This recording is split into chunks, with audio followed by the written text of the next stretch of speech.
Meanwhile, protests rage on in France as the world's most powerful leaders gather for the G20 summit. The focus now on the escalating drama in Greece. European leaders talking about getting Greece off the euro as an attempt to rescue the currency, the possibility of a looming Greek default now hanging over the G20 summit. World leaders worry that such a default will send shockwaves throughout the eurozone and the world, sparking a global recession. RT correspondent Anissa Naouai joins us now from Cannes. Hi, Anissa. World leaders are scrambling to come up with a plan to rescue Greece. What are the latest developments?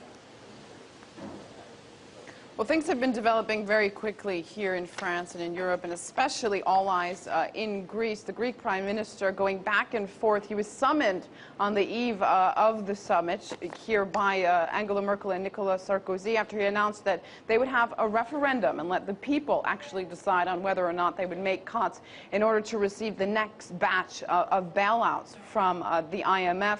And then it seems that behind closed doors there was very serious reprimands coming from the backbone, so to say, of the eurozone, of course, Germany and France. It's what Sarkozy calls it himself, but also saying that it's Greece's choice, that they can go ahead and have this referendum. And then the Prime Minister went back to the country today, and all of a sudden we heard rumors about him perhaps having going to announce his resignation, and then it came out that that wouldn't happen, that if they could come up with an agreement on finding a coalition, that they would back up on the referendum. And then all of a sudden word coming that they're not going to hold the referendum, and they have been able to agree on coming up with some kind of coalition. In short, it's a mess. It's a big mess. It has completely hijacked this summit.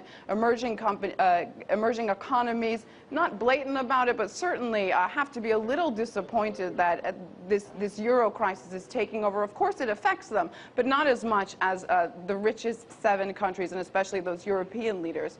So all other issues pushed off the table, everyone talking about this euro crisis. And then there's a confidence vote on the Greek PM on Friday, and no one really knows where it's going to go. It depends, of course, who you ask. Skeptics think it's just moving the problem down the road, that eventually Greece will have to default. Eurocrats, as they call them, who very much think the euro has to be saved. Nicolas Sarkozy calling it the beating heart of Europe. He is certainly a great defender of the currency, saying that something has to be done, we have to keep it alive, and that's what they're trying to do. But no concrete plan has so far been provided, at least at this summit. And as you mentioned before, there seems to be a lot of flip-flopping going around. It's a mess over there. Any idea what's going on behind closed doors that's causing this change of heart? Well, that's the thing. I mean, if you look at it blatantly, Merkel and Sarkozy very clearly on the eve of the summit said, it's up to you. You make your decision. But really, is that what they said? I mean, if you look at it a little more deeper into their words between the lines, really what they said was either you play by our rules or you don't get the money. And this morning there was a little bit of, it seemed, conflict within the Greek government, because the Greek Prime Minister basically defended his country's right to have their say in the future of their currency. And certainly a lot of people feel that if that referendum went ahead, it would have been a no vote, that Greece would have defaulted and would have left the eurozone. So this kind of hypocrisy, saying that Greece is an independent country, that it can do what it wants, but at the same time pushing very toughly on them in order to have them sway in the way that Europe wants to have this go, to save, of course, the euro and not have it, like you said, this contagion throughout the zone. All right, and Anissa, we've also been covering the protests that have been going on outside of the G20 summit. What is the latest on that front? Are those protests escalating, or are they remaining stable?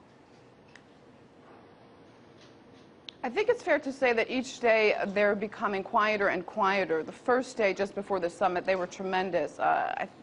Pictures look like tens of thousands of people gathered. They were dispersed.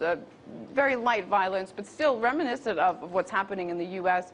Not as tough as some of the scenes we've seen at Occupy in New York and in Oakland that Lucy was talking about. But certainly they share their solidarity with the Occupy movement, and they're calling for the same kinds of things that these emerging economies are calling for, that the system has to change.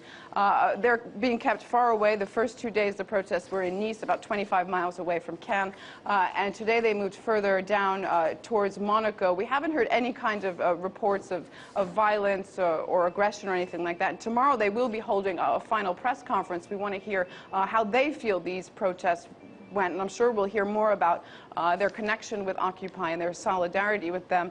But really, I think what it comes down to is that these protests are very common when any of the Gs, the G8, the G20 get together. But this time round, after all of these protests across the globe, these leaders have to be talking about this behind these doors, where before they could kind of not really pay attention to it. They don't see them, they don't hear them. It's getting to a point where eventually they're going to have to take these protests into consideration, I should say, or they're going to get out of control. Anissa, thank you so much for keeping us updated there in France. That was RT correspondent Anissa Naouai on the ground in Cannes.